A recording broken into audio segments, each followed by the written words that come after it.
Hi, this is Nev Lapwood and Dan Gersner, snowboardaddiction.com. This tutorial is on grabs and how to do them. It's filmed at Boreal in California and Whistler Blackcomb in Canada. Grabs are done when jumping by grabbing your snowboard with either hand while in the air. They emulate skateboarding, which is where grabs first came from. The point of them is to add style to your jumps. It also helps to stabilize you and keeps your upper body from waving around while you jump. Waving your arms in the air is generally bad style. Grabs are normally learnt when doing straight airs. Straight airs can still be stylish without grabs, however grabbing makes most riders' style look better in the air. There's a large variety of grabs you can do. This video will outline some of the most common ones. 6 basic grabs. There are 6 basic grabs that every rider should master. Indy, mute, melon, Stalefish, which you can just call stale, nose grab, and tail grab. Trampoline. By far the easiest way to learn grabs is on a trampoline with any kind of board attached to your feet. This is an actual trampoline board, but you can also use a skateboard deck or any item to emulate a board. We're at Woodward Tahoe, which is a dedicated training facility. However, you can do this at home on any backyard tramp. Bounce around, look in the direction as if you're shredding, and start practicing the 4 most basic grabs. Indy, backhand between your feet on the toe edge. Mute, front hand between your feet on your toe edge.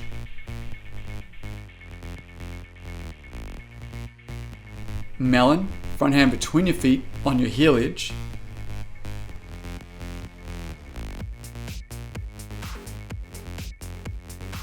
Stale, backhand between your feet on your heel edge.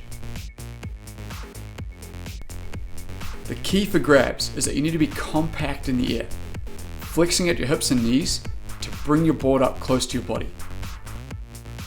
If you don't compact enough, then you won't be able to grab. Grabbing on jumps. Bouncing on a tramp emulates what it'll be like to pop off a jump. When it comes to actual snowboarding, know what grab you're going to try before you approach the jump. Focus on your grab after you leave the lip rather than before. Having a strong ollie or pop is one thing that'll make grabbing much easier. It's a combination of bringing your board up to you and reaching down for the grab. But it's better to think of getting your knees up high, bringing the board up to your hand. Bringing the board up to your hand rather than reaching down will also help you to stay stable in the air. You usually have a lot more clothes on when snowboarding, which makes a little more resistance to being compact in the air. You may need to put more effort in when out shredding, but the feeling should be the same as when on the tramp. Practice a lot on the tramp until you can get all the main grabs anytime without even looking at your hands. When snowboarding, the bigger your jump is, the more time you'll have to grab and hold it. It's easiest to learn on smallest jumps like this one, however, will feel way better and more relaxed on bigger jumps. On extremely small jumps, it'll be quite difficult to get a grab in. Stretching. Being flexible will help to make grabs easier. Stretching in yoga before and after riding will definitely help to keep your muscles in better condition. Any kind of stretches, especially in your legs, will help your grabs. Check out our pre-season training video for some good stretches. Boned out grabs. The way to really start making grabs look good is to bone them out. This means to flex one leg and extend the other while holding the grab. You can also add a bit of shifty into the grab to increase style. It can also be referred to as tweaking or poking a grab. This all adds up to better style while flying through the air. You can really tell how skilled a rider is by the style of their grabs. With an Indy grab, there's two popular ways to bone it out. 1. Bone your front leg and add a bit of backside shifty. 2. Bone your back leg and add a bit of frontside shifty.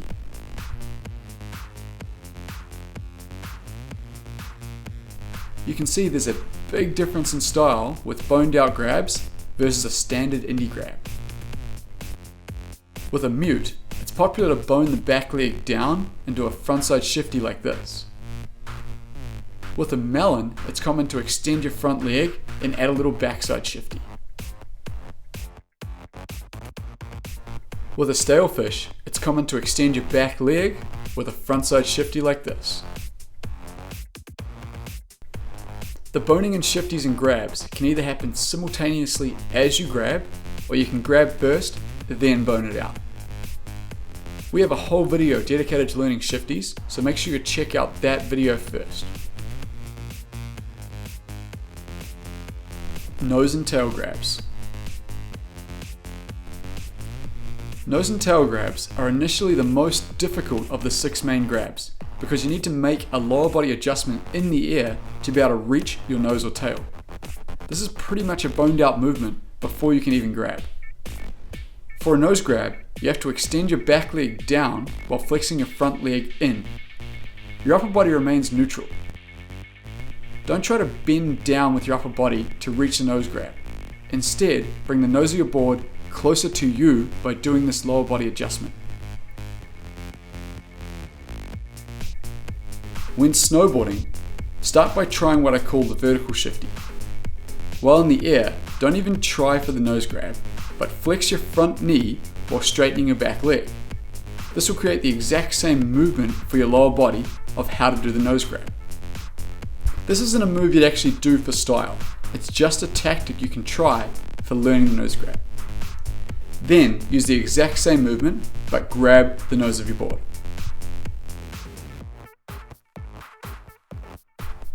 For a tail grab, you have to extend your front leg down while flexing your back leg in. Make this adjustment with your lower body, bringing the tail up to your hand, rather than trying to reach back for your tail.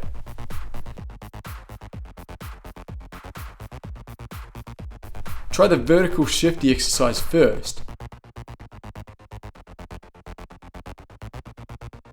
then do the exact same movement with the actual grab. Once you learn the movement for nose and tail grabs, they eventually become 2 of the easiest grabs. No grab zones. There are certain parts of your board you should never grab because they're associated with bad style. When doing the 4 basic grabs, always grab between your feet, never on the outside of your binding. If you grab anywhere from here to here, that's called a tindy. This is named from halfway between an Indy and a tail grab. If you ever hear anyone say, "check out that tindy," they're making fun of that person. If you grab anywhere from here to here, it's called a tailfish, halfway between a tail grab and a stalefish. This is another area not to grab, as it's generally accepted as not good style. Same thing goes for anywhere around the nose of your board. If you're going to do a nose grab, then make sure to grab at the top. Anything around these zones is compromising your style. Other grabs. The 6 basic grabs are essential for all advanced riders to learn. It makes you a well-rounded rider if you can do all 6 of them. However, there's no limitation to the different grabs you can do. Feel free to be creative and experiment with different stuff. A couple other grabs I do are Japan, Crale, and methods. Japan. A Japan grab is grabbed with your front hand on the toe edge between your feet like a mute grab.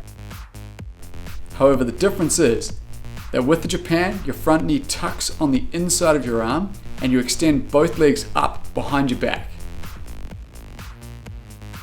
The orientation of this grab makes the rider look more off axis than they really are while spinning. Crale. A Crale is where you grab the nose of your board with your back hand, combined with a backside shifty. This grab is one that does take a bit of flexibility.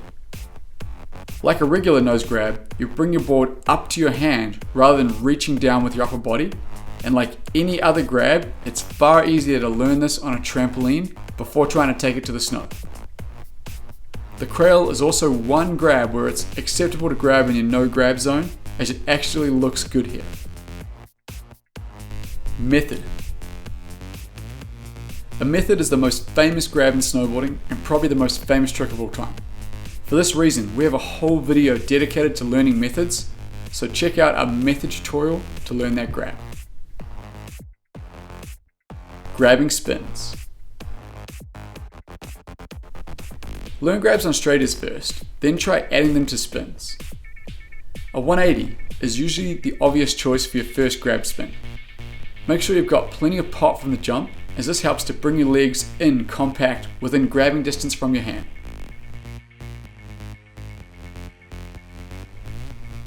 If you've got your grabs dialed and your spins on lock separately, then you should be able to tie these two techniques together. When spinning, grabbing helps by tying a connection between your upper body and board. This means your upper and lower body will be spinning together in unison. For most riders, it definitely makes their spin look better when they grab, and being compact helps you to spin faster too. This is why most riders doing 720s or more will be grabbing. You can spin any direction with any grab, especially in small amounts of rotation. As you learn bigger spins, you'll find certain grabs that are more comfortable for you that help you initiate spins in different directions. Woodward Tahoe. Woodward Tahoe is a dedicated training facility located at Boreal Resort in Tahoe, California. They have park boards and ramps into foam pits that you can use to simulate snowboarding all year round. It's a great way to train for grabs and any other snowboard trick, plus it's a lot of fun. If you have the opportunity, I'd highly recommend checking out Woodward or any other similar facility. Summary. Grabs are an essential part of snowboarding style. It more or less makes most jumping tricks look better. You can always tell how skilled a rider is by the quality of their grabs. Trampolines are without a doubt the easiest way to learn the position of grabs and how to bone them out for extra style. It's a little easier on the tramp, but the movements are the exact same, which really helps when it comes to getting these on snow. I still use a trampoline to this day to improve the grabs in my riding. You're riding with Nev Lapwood and Dan Gersner, snowboardaddiction.com.